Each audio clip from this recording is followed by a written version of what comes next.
novamente bem-vindo ao programa Fala Produtor. O tema de hoje é direção de palco em grandes eventos. Para tratarmos deste assunto, a equipe de produção do programa convidou o mestre dos palcos, Daniel Pires. E aí, Daniel, tudo bem? Beleza aí, Marcelo, tudo bem? Tudo bom. Nossa, mestre dos palcos, nossa, que título! Seja bem-vindo aí ao programa. Para começar a entrevista, né, a gente queria que você falasse um pouco aí sobre o início da sua carreira, né? Sempre importante a gente dar esse espaço para o profissional falar um pouco, né, da sua trajetória, como começou. Cara, eu tive assim, minha carreira ela não começou de maneira convencional, assim, eu nunca programei, assim, vou ser um diretor de palco, né? Até porque quando eu era mais jovem eu nem sabia nem que existia essa profissão, não sabia nem que existia esse mundo por trás dos bastidores ali, né, por trás dos grandes eventos.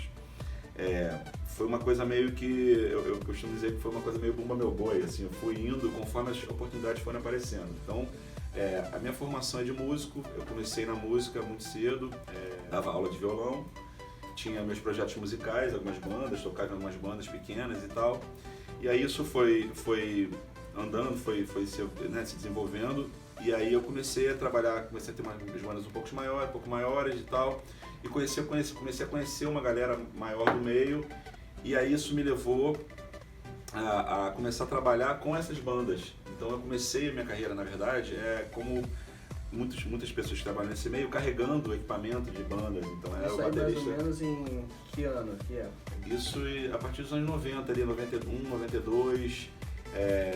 Eu tinha muitos amigos, então, por exemplo, eu era muito amigo do Marcelo Iuca, então eu comecei a carregar a bateria dele para um projeto que ele tinha muito antes do Rapa, e outros artistas mais ou menos dessa mesma época, até que eu tive a sorte, por coisas do destino, e o maestro Arthur Verocai foi morar no meu prédio.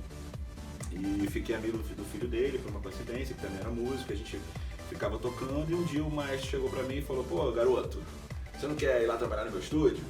Eu tô com uma vaga lá. Eu falei, nem sabia que ele tinha um estúdio, nem sabia como é que era, o que era o trabalho em si.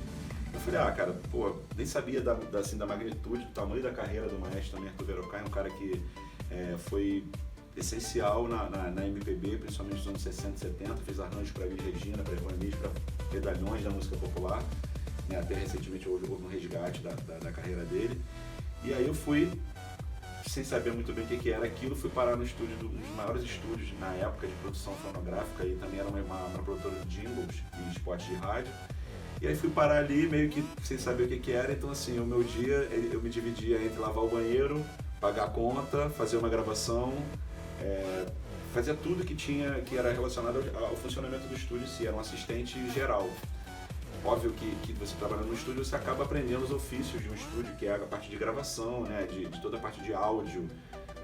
Eu acabei aprendendo na marra ali, no dia a dia, como mexer numa mesa de som, como era um gravador, que na época, hoje em dia tudo é digital, todo mundo tem um computador em casa que grava, né, você pode gravar, fazer um disco em casa, hoje em dia no home studio. Na época não, você tinha os estúdios com equipamentos, eram umas coisas muito grandes, então era equipamento de gravação no rolo, que a gente chamava, uma fita de 2 polegadas, então você tinha todo o procedimento para botar a fita na máquina, já era meia hora para você conseguir fazer aquilo. Então eu fui aprendendo aquele ofício ali, sem nenhuma pretensão também, assim, né? Como eu te falei, ali entrei e comecei a trabalhar ali e acabei ficando 2 anos e meio nesse estúdio. E ali nasceu a semente que me levou para os palcos, porque trabalhar em estúdio você fica naquele ambiente fechado, você fica ali como se fosse numa bolha, né? E eu tava sentia falta de adrenalina, porque no estúdio é isso, que nem a gente está gravando aqui, você erra, você para, você conserta, você volta, grava de novo e vai. Não tem aquela coisa da adrenalina do ao vivo mesmo, e eu sentia muita falta disso. E aí, quando eu saí do estúdio, o Liminha me chamou para ser hold dele. Né? Para quem não sabe, a gente vai falar um pouco sobre o que é ser o hold, mas é basicamente o cara o fiel escudeiro do músico, é quem monta o instrumento, é quem fica ali para qualquer problema, para ajudar o músico para resolver qualquer problema na hora do show e tal.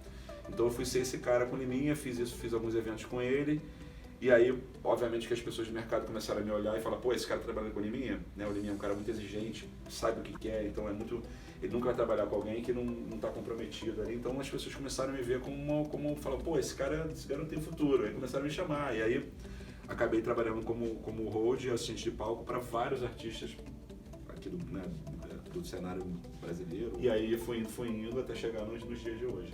Qual o papel do diretor de palco? Nada mais é do profissional que gerencia, que controla o que acontece numa apresentação, seja ela num palco convencional ou no que você chama de palco. Às vezes você tem uma área que não é um palco, mas você faz uma apresentação, uma performance ali e você precisa de que tenha um controle daquilo. Você tem várias apresentações, você tem sorteios, workshops, você tem, enfim, dinâmicas. Então o diretor de palco, ele coordena tanto o pessoal, né, toda a equipe que está trabalhando ali, quanto a relação de equipamentos que você está usando para isso.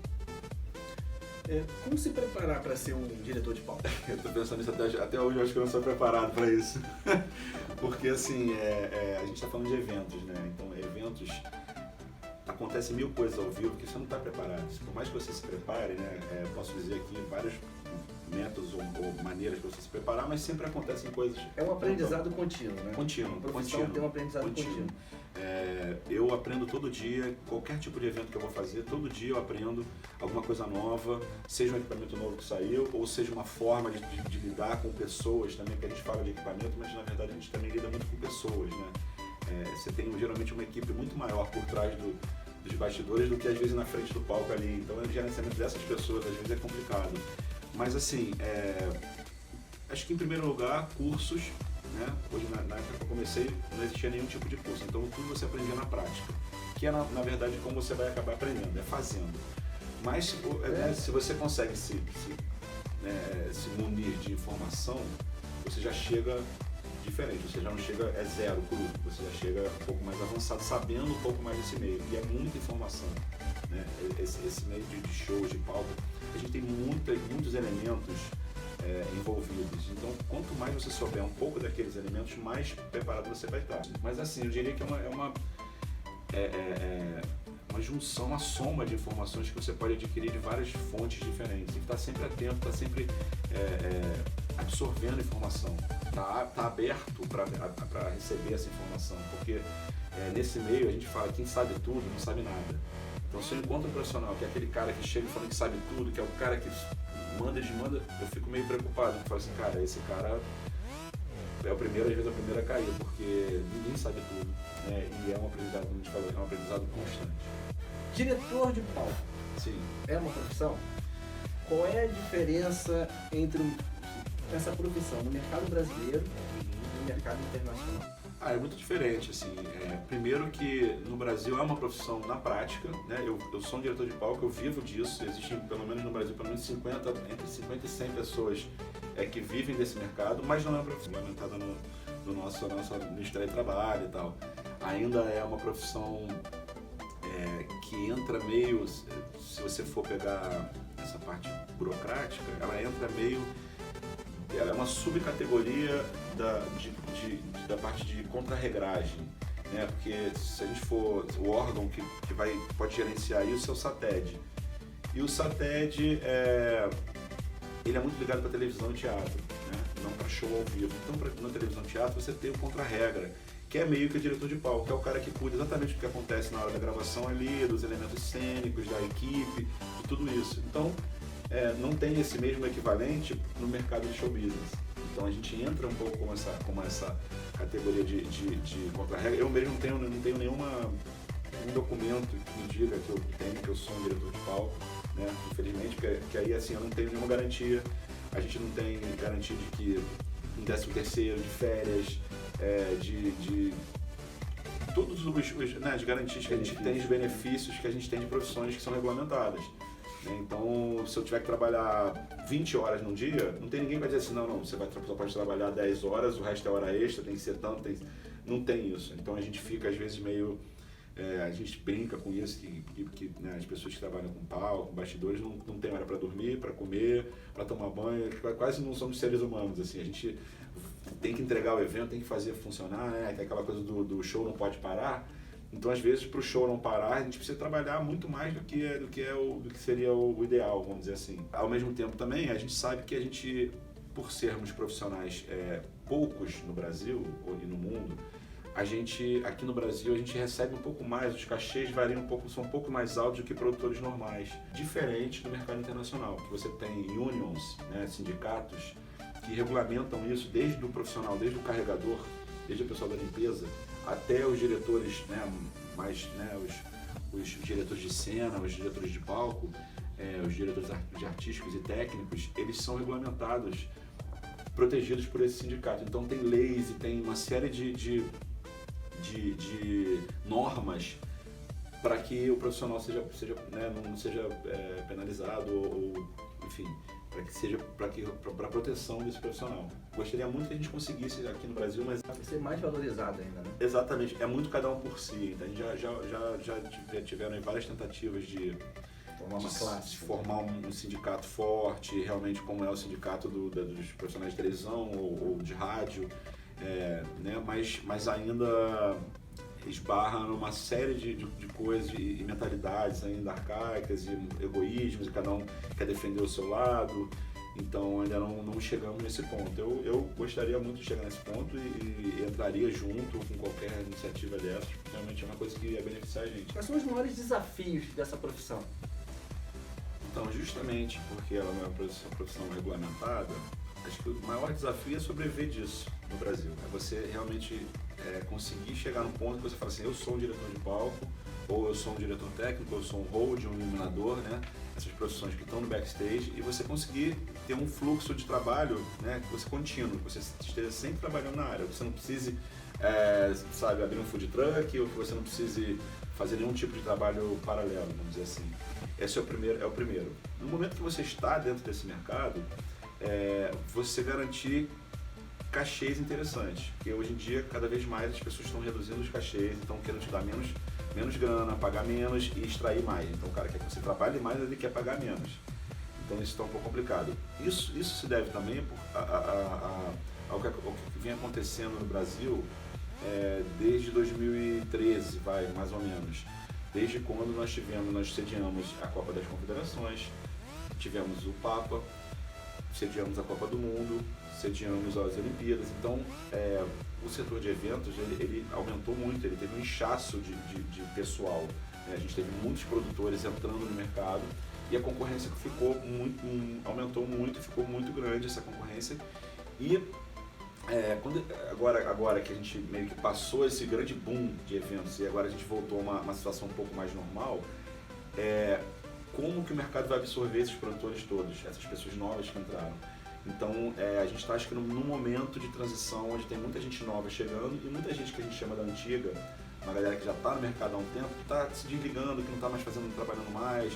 Então, agora, uma grande dificuldade no momento é exatamente essa, como o mercado vai adequar isso e vai selecionar quem vai ficar e quem vai entrar. Daniel, uma curiosidade, o que são os camisas pretas no palco? Os camisas pretas, os famosos, né?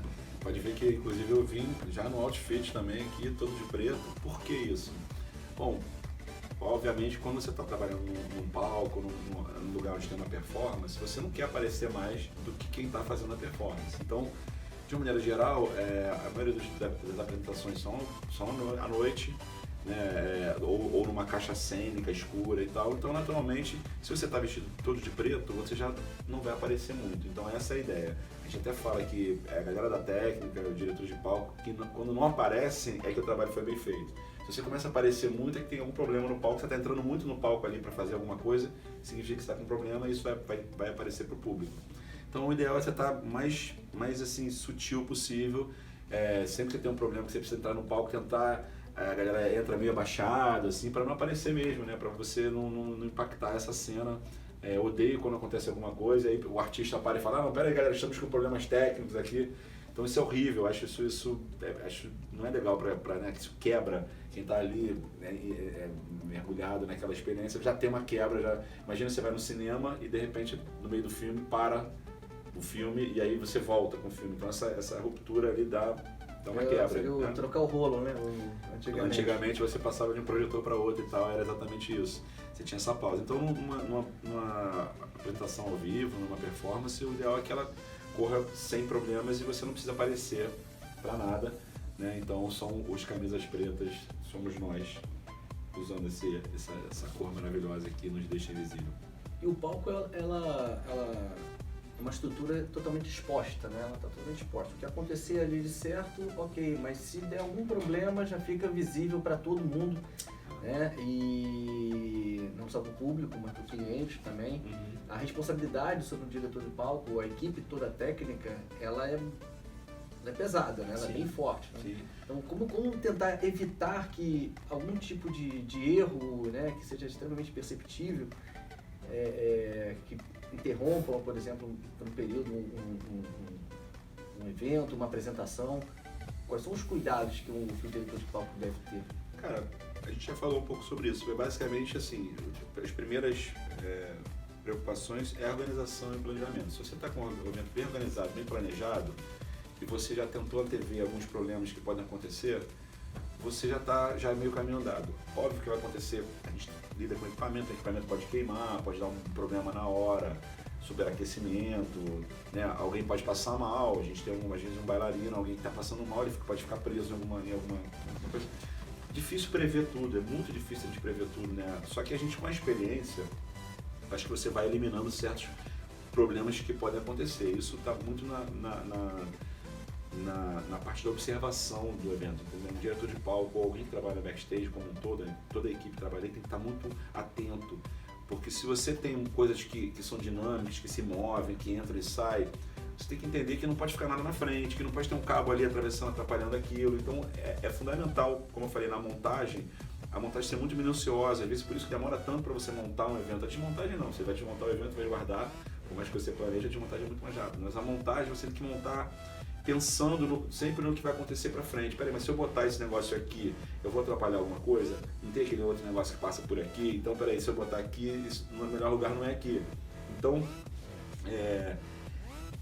você vai tentar eliminar os problemas possíveis na sua cabeça, baseado na sua experiência e no tipo de ambiente que você está. É uma responsabilidade muito grande, né? Tudo tem que ser muito revisado. A gente checa de novo, né? Às vezes entre um dia e outro, às vezes eu faço uma montagem, aí eu vou para casa dormir, o pouco tempo que eu tenho para dormir, e eu fico pensando, eu falo, peraí, será que aquele negócio, eu deixei aquele negócio daquele jeito? Eu puxei aquele, sabe, eu fico rememorando as coisas e pensando passo a passo, já pro dia seguinte. Pro dia seguinte, porque de repente se eu tiver um erro, ainda tem tempo de consertar ou não, então você fica naquela, sabe, nessa loucura, e você só relaxa mesmo quando no final de tudo, quando você desliga o gerador, assim, desligou o gerador, agora é só botar as coisas no caminhão, aí você consegue relaxar. Você estava falando antes lá no início da entrevista sobre a sua experiência, né, que você vem acumulando e tal, que na época você não tinha ali, por exemplo, cursos para te preparar mais no mercado e tal. E hoje você tem o seu próprio curso, né, um curso que você oferece de direção de palco. Conta um pouquinho pra gente, né, para as pessoas que têm interesse em ingressar nessa área e seguir essa profissão, um pouquinho sobre o teu curso. Fala um pouquinho pra gente.